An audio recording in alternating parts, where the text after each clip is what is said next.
Hey YouTube, thanks for checking out RV Daydream. Today we're going to go ahead and do a reveal of the van and basically the final, product. What have you been up to? I've been riding on a daydream. There's still a few things that need to be added and tweaked. He hasn't moved into his van completely. We started off with van build series, and I think, series 1, and moved all the way up till, maybe 10. And a lot of the stuff wasn't step by step. I mean, it's pretty self-explanatory. We just want to stimulate some sort of an idea of what you may want to build out your van and how to do it, and just some of the layout and why we did some of the things that we did and how we did them. So let's go ahead and flip you around and introduce you to Buddy and his van. So this is our son Buddy. Say hi. Hi. And this is his 1988 Ford Econoline. It's an XL, it's not an XLT, and it's a club wagon. It's got a 302 in it and an automatic. Although it has air conditioning, the air conditioning does not currently work, which is noticeable on this very, very hot day. When we got the van, we picked it up in the winter, and it was cold that day. Took it for a test drive, and the thing only had 89,000 miles on it, and at that time it had been climate control almost its entire life, except for I think maybe a year, and about 20,000 miles. The van, whenever it was brand new, the owner had purchased it. We have the paperwork where he gave them a check for $900 and $15,000 cash for the van. He opted it in a weird way that he only got one gas tank, which for him, that worked for him, but not for us. We wish we had two gas tanks because the gas tank's relatively small and there's a lot of refilling. Maybe that's something in the future we might do, but for the time being, he'll just have to see if he can manage, figuring out gas mileage in that. He got the van. There was already modifications that had been done, so we'll talk about those modifications first. For example, the van originally came with dual batteries, so we still have dual batteries, but we upgraded the way that they get charged. The van also had a toilet in it. However, the toilet wasn't connected, and we went ahead and got a different toilet for it because, it was 1989 technology.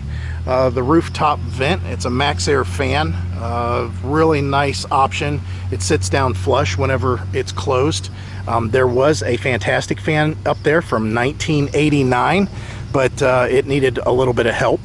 The small window used to be for a bathroom that was built inside there, and then this port used to be where the furnace came out, the vent for the furnace, and there used to be a 10-gallon onboard propane tank. However, he's not operating on propane that much, so the small propane tanks will do him just fine. And then this window here was also for a little bit additional light. All this was done in 1989. He basically dropped it off at a van modifier, and they did all these changes to it.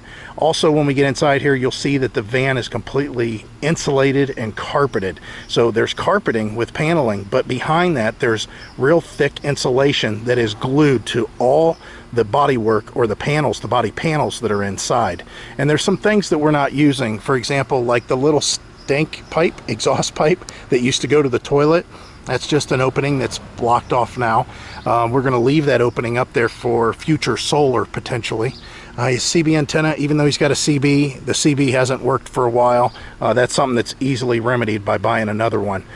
Also, when he got it, had some older tires on it. We've got Michelin Defender LTX MS on here, the MS or MS2s. Very good tires. I had them on two other trucks. They're 70,000 mile tires. One of the things that happened with the van was there was a ladder on the back that we removed, and there was also a roof rack. We took that off, and you can start to see Northeast Ohio, just a couple of years driving in the salt, all the rust that's starting on this. So that's why he wants to get out of the state and go somewhere else. He does have a 2-inch receiver here that will basically hold his cargo holder. He does have a cargo rack that goes on here, but he's not going to have it hooked up all the time. For right now it's going to be off, but he will get a truck box because he has a generator to power everything inside. We added the spare tire carrier. It did not have one. And then we also had the windows tinted. Now you're going to see here a rear camera. I added that. That was part of the van build series. I talked about that. Again, just look for those things. The first thing we're going to do though, as you look around here, so you can see it's not a sliding door, it's a double door. We're going to go underneath the hood and we're going to talk about the things that have been done underneath there. So the van currently has about 100,000 miles on it, about 107, 108,000 miles. And you can see we've done a lot of stuff to it. 98,000 miles, new pads, new front bearings, new brake hoses, new seals, and of course that's the front bearing and seals, new calipers, new rotors. The entire brake system was flushed. It has new wheel cylinders in the back, new shoes, new drums, new hardware. That was just in 2018. Also, just recently, we went ahead and put a new alternator on it, a new idle air control valve, new valve cover gaskets because both valve covers leaked, new fuel filter, new serpentine belt, cap rotor wires, and plugs. Also, about that same time, we installed these batteries. Actually, that was probably closer to about the 80,000 mark. And again, this came equipped originally with dual batteries. This is the battery that feeds the back and all the stuff that's back there, except for a couple of items. We'll talk about that when we get back there. And then it is charged by the alternator that's also connected to this battery. And it's done with this true smart battery isolator. Basically, whenever this battery starts the vehicle, once the vehicle sees 13 volts on this side, it automatically switches that on and starts charging this battery too. So there's never a drain from one battery to the other. We also upgraded the headlights. We got the Sylvania halogen for a little bit brighter, the True Bright. And as far as underneath the hood, everything is buttoned up. We flushed the cooling system and it runs like a top. Again, it's a 302 automatic overdrive. We didn't want a really big engine. It would have been nice if this was the 4.9 straight 6. We all know how good those do, but this will do just fine for him. And it does pretty good on gas. We'll have to see with all this added weight what's it going to do as far as handling and that. But yeah, it's definitely still much better than a 460. So going inside the van, you can see the interior. This is pretty much all original. Again, it does have some factory options. It has factory power locks, factory power windows. He does have a keyless remote, which will allow him to unlock all his doors. He also has a remote start for starting in the winter. Of course, he has a brake controller that's connected to the connector in the back for the trailer hitch. And then you can see here's the rear view camera. He also has a dash cam for the front, and this is also connected to a camera that's underneath the license plate. So he has a camera that'll record in the front and the back. And again, the rear view backup camera helps him for backing and seeing what's behind him. Now, as far as the seats, these are all original. This is all original interior. It's kind of captain's chairs, but they don't spin. That's the only thing I don't like. So I don't really call them captain's chairs other than the way they look. They do not swivel, though. As far as the stereo, we upgraded the speakers, and whenever we upgraded the speakers, we had to go to something that was just a little bit thicker of a buffer here so that he could reuse the original covers. I had to make that out of styrofoam and duct tape. Yeah, he used this real good foam board that you know, Lowe's has for insulation, and yeah, it's served well. It does really good, and it isolates the sound. We also replaced the power window motor in both the doors because they were having a problem. Also, because of this being easy to break into, we went ahead and got these locks. These are something that I suggest that you get if you have these wing windows in your vehicle. It's real nice. If I can find it, I'll put the link down below for this. Everything that I'm showing you here, I'll put the links down below. So just look, and hopefully I've got them all to where you can just click on it. Now, as far as the curtain, we made this out of a aluminum rail, and this is a packaging blanket to keep everything sounded down a little bit more, make it a little bit quieter, plus block some of the sunlight, and also of course give him some privacy in the back for light.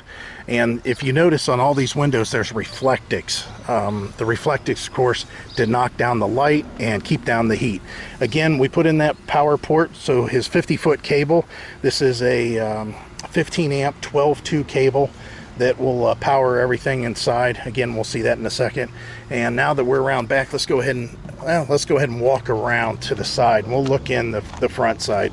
It's kind of backwards going through the back there. So there's a lot of stuff to look at in here. The cabinetry is stained and varnished. It's just made out of plywood and 2x2. We have one more 6-gallon jug that fits right here. In addition to this 6-gallon jug, we have quick disconnects on here. So whenever he wants to fill up, he just has to pop the quick disconnect. You can see here. And then whenever he's ready to start using it again, it just reconnects. And then this lid can be swapped to the other jug when needed. And of course, here's his drain for the sink. Right now, he's powering up and charging his sink. This is just a USB powered. And since he has 12 volt right around the corner, he can charge it up. But once this is charged, it goes through about 3 5-gallon containers before you have to recharge it again. And it's real simple. It's just the push button.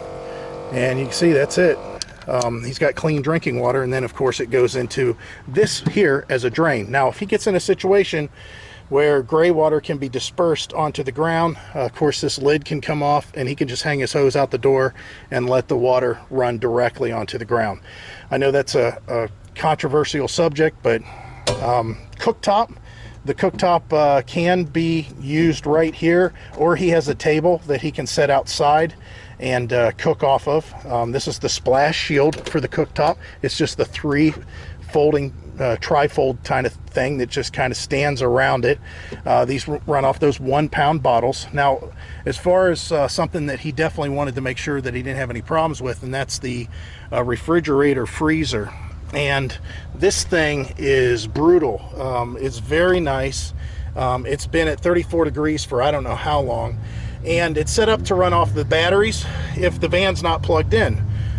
You can see though he has two. You can see we do have some sort of a battery box here, and what's inside that battery box is 2 AGM batteries. They're 110 amp hour each. They're really good. They're big computer backup batteries. They are sealed. Even though sealed batteries do have a little bit of venting, it's not enough really to worry about. I mean, they are UPC style batteries. And then, of course, he has an overkill, something that we ended up giving him for the most part, a IntelliPower. This is a converter charger that came out of our RV. And this is a 45 watt charger. And I don't think that he's ever going to really need that. But it's nice that he's got something that's going to take care of the batteries and power again, the refrigerator, and also that 750 watt power inverter. He doesn't really need much more than that at the time being, but if he does, he can always upgrade. He's got plenty of battery to do that. And then we just have a triple tap that's going on the extension cord, and then whenever he pushes his cord in the port, it just kind of piles up there. Now he's got a single bed in here, which is all he really wanted. This does not fold up. It doesn't do anything like that. This is a dedicated space that he can sit on, and if you look here, he can access right across from him his other cabinet.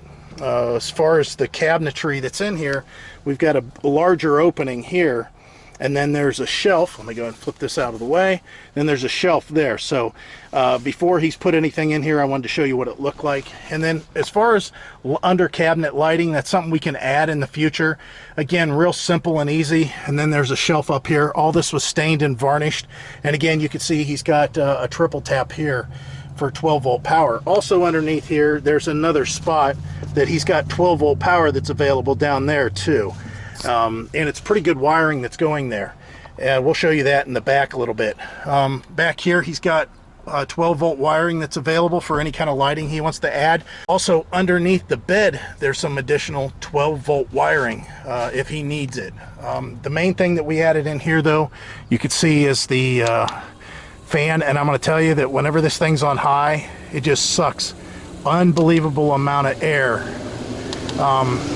from all of the openings that you may have. So if you open any of these windows in here and you have this closed up, I mean, the wind just comes whipping through those windows thanks to this fan. It's of course it's a Max Air, and it's a large efficient fan, so it does a really good job. Again, you can see all the carpeting that's inside here, and above this carpeting There's paneling, that's what the carpeting goes to, and then there's 1 inch thick, kind of like rag, automotive style insulation. So everything's insulated. All the walls are insulated, all the roof is insulated, and especially since it's a black roof, you'd really notice the difference if that insulation wasn't there. So now let's go ahead and flip around to the back so you can see what it looks like back there. So of course, a couple barn doors back here, and the carpeting that was done by the custom van shop when the guy first got it.